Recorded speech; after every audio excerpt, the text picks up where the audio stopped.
The इस्लामियत के मोअज़्ज़िज़ दोस्तों, मैं हूं असगर अली और मैं आप सबको खुश आमदीद कहता हूं। नाज़रीन, हम अपनी गुज़िश्ता बहुत सारी वीडियोज़ में इस बात का जिक्र कर चुके हैं कि यहूदी दज्जाल को अपना मसीहा मानते हैं, यानी वो शख्स जो इनकी रहनुमाई करते हुए इन्हें पूरी दुनिया पर गलबा अता करेगा। ऐसा क्यों है कि वो दीन इस्लाम के हक़ानियत से वाकिफ़ होते हुए भी एक ऐसे मसीहा का इंतज़ार कर रहे हैं जो इन्हें पूरी दुनिया की बादशाहत दिलाए, चाहे उसके लिए कैसा भी जुल्म क्यों न रवा रखना पड़े। आज हम अपनी इस वीडियो में इस मौजू का गहराई से जायज़ा लेंगे और देखेंगे कि यहूदी ऐसे किसी मसीहा का इंतज़ार क्यों कर रहे हैं जो जुल्म और बर्बरियत की हर हद को पार कर जाएगा। नाज़रीन, पूरी दुनिया पे यहूदी गलबे की ख्वाहिश दरअसल फ़कत एक ख्वाहिश ही नहीं है, बल्कि अपनी पुरानी अजमत को दोहराने की बड़ी शातिराना कोशिश है, जिसके लिए यहूदी किसी भी हद तक जाने को तैयार है। असल में पुरानी अजमत की दास्तान हज़रत दाऊद अलैहिस्सलाम और उनके बेटे हज़रत सुलेमान अलैहिस्सलाम के दौर से ताल्लुक़ रखती है। जब हज़रत दाऊद अलैहिस्सलाम के ज़माने में यहूदी कौम को अल्लाह रब्बुल इज़्ज़त ने बड़ी अजमत और सरबुलंदी से नवाजा था और हज़रत दाऊद अलैहिस्सलाम की हुकूमत और बादशाहत पूरी दुनिया पर कायम हो गई थी।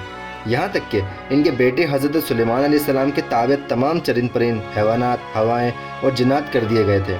और ये अल्लाह की तरफ से इनको अता करदा एक मौजज़ा था। हज़रत दाऊद अलैहिस्सलाम और उनके बेटे हज़रत सुलेमान अलैहिस्सलाम का यही वो दौर है जो यहूदियों को उभारता और उकसाता रहता है कि वो दोबारा अपनी इस अज़मत की कहानी को दोहराएं और पूरी दुनिया पर वैसे ही हुकूमत करें जैसे हज़रत दाऊद अलैहिस्सलाम के ज़माने में थी। अल्लाह रब्बुल इज़्ज़त ने यहूदियों को इसकी बशारत दी थी, मगर इस शर्त के साथ कि अगर वो सरकशी और नाफरमानी को छोड़ दें और अल्लाह रब्बुल इज़्ज़त के अहकामात के मुकम्मल इताअत करें। लेकिन यहूदी कौम की सरिश्त के बारे में जैसा कि आप जानते हैं और हम आपको पहले भी बता चुके हैं कि किस कदर ज़िद्दी और नाफरमान और सरकश कौम है। इसके बावजूद ये अपने आप को गुनाहों से आज़ाद और जन्नत का हकदार समझते हैं और इसके लिए वो ये जानते हुए भी कि जो दज्जाल आएगा वो दरअसल शैतान का साथी होगा और इसका इंतज़ार कर रहे हैं ताकि वो मादी ताकत के बल बूते पर पूरी दुनिया पर यहूदी गलबे के ख्वाब को शर्मिंदा ताबीर कर सकें। यहूदी मजहबी पेशवा, जिन्हें रबी भी कहा जाता है, वो इस सारे अमल में पेश है और आम यहूदी इस बात पे यकीन रखते हैं कि अल्लाह हमारे साथ है तो हम कामयाब होंगे, जबकि इनके यहूदी मजहबी पेशवा दर पर्दा शैतान से हाथ मिला चुके हैं और शैतान की इताअत कबूल भी कर चुके हैं। ये हकीकत है कि दुनिया भर में शैतानी मजहब के फ़रोग़ के पीछे भी इन्हीं यहूदियों का हाथ है, क्योंकि यहूदी मजहब में जादू को भी मुकद्दस दर्जा दिया गया है और ये जादू के बलबूते पर भी लोगों को गुमराह करने की कोशिश करते रहते हैं। जादू शैतानी हथियार है।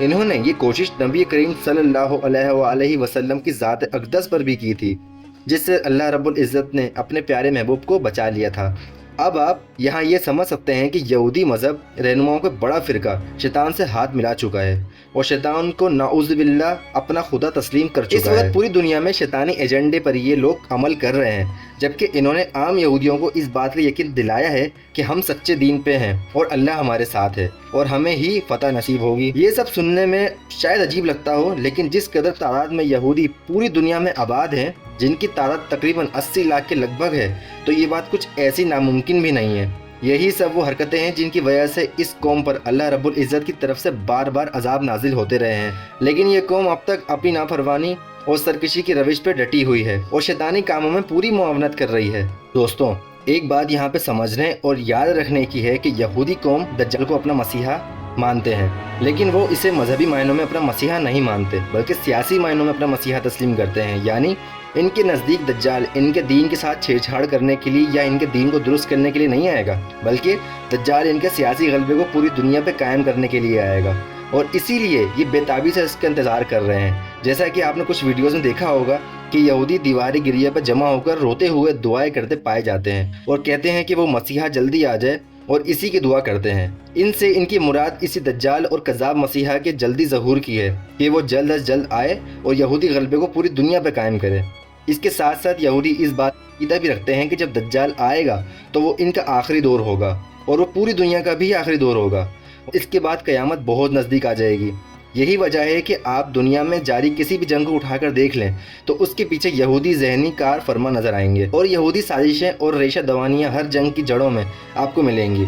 जंगों को भड़काने से यहूदियों का मकसद ये है कि जितनी जल्दी ज़्यादा जंगी होंगी और जितना ज़्यादा दुनिया का निज़ाम धर्म भरम होगा, उतनी ही जल्दी इनका झूठा और दज्जाल मसीहा दुनिया में ज़हूर करेगा और इनकी क़यादत करेगा और इनके गलबे को पूरी दुनिया पर फैला देगा। नाज़रीन, यही वजह है कि यहूदी हर तरह से हर दौर में जंग को भड़काने की कोशिश करते रहते हैं। भी मौजूदा फ़लस्तीन इसराइल जंग इसी नज़रिए की बुनियाद पर भड़काई जा रही है कि जल्द अज जल्द यहूदियों के अकीदे के मुताबिक इस अर्ज़ मुक़द्दसा को अपने कब्ज़े में लिया जाए تاکہ دجال کے ظہور کی راہ ہموار کی جا سکے اور اس کی قیادت میں پوری دنیا سے جنگ کرتے ہوئے دنیا پہ اپنا غلبہ قائم کر لیا جائے۔ ان کو اس بات کی بالکل پرواہ نہیں ہے کہ اس بھیانک جنگ کے نتیجے میں پوری دنیا کی 80% سے زائد آبادی کے ہلاک ہونے کا خدشہ ہے۔ ان کو اگر فکر ہے تو صرف و صرف پوری دنیا کے وسائل پر قابض ہونے کی اور اپنی اسی تاریخی عظمت کو واپس حاصل کرنے کی جو حضرت داؤد علیہ السلام کے زمانے میں انہیں میسر رہی ہے۔ یہی وجہ ہے کہ لبنان کی جانب سے حزب اللہ کے مسلسل اٹیکس کے باوجود اور شام و عراق کے علاقے میں امریکی ملٹری بیسز پہ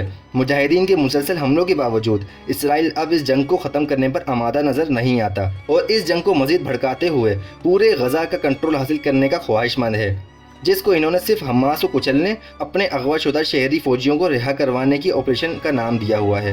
جبکہ در پردہ اس کے مقاصد صرف یہی ہیں کہ خطے کے اس قدر حالات خراب کر دیے جائیں کہ یہاں فلسطین میں کسی بھی مسلمان کا وجود باقی نہ رہے۔ اس کی ایک مثال جنگ کے شروع ہونے کے کچھ ہی دنوں بعد اسرائیلی وزیر اعظم نیتن یاہو کا یہ بیان تھا کہ ہم مشرقی وسطی کا پورا نقشہ بدل دیں گے اور مشرقی وسطی کا علاقہ دوبارہ کبھی ایسا نہیں رہے گا جیسا اب ہے، اور اس سب کے ساتھ ساتھ عرب ممالک کی جانب سے بغیرتی اور بزدلی پہ معمول خاموشی بھی اسرائیلی موقف کی تائید کر رہی ہے، اور وہ اس بے بسی کے عالم میں اپنے اپنے مفادات کا سوچتے ہوئے غزہ کے مجبور اور مصیبت زدہ مسلمانوں کی نسل کشی کا منظر دیکھ رہے ہیں۔ آنے والے دنوں میں یہ جنگ کہاں تک جائے گی یہ تو ظاہر ہے کہ آنے والا وقت ہی بتائے گا، لیکن بحیثیت مسلمان ہمارا عقیدہ ہے کہ اس ساری جنگ کے آخر میں یہودیوں کو ہی شکست ہوگی اور انشاءاللہ اللہ کی رحمت سے پوری دنیا پر اسلام کا بول بالا ہوگا، کیونکہ خیر اور شر کی جنگ ازل سے چلتی رہی ہے، لیکن شر اس میں کبھی بھی حتمی طور پر نہیں جیت سکا اور فتح ہمیشہ اور ہمیشہ صرف اور صرف حق کی ہوگی اور حق کی ہی ہوتی آئی ہے، اور یہی اس بار بھی ہوگا انشاءاللہ تعالی۔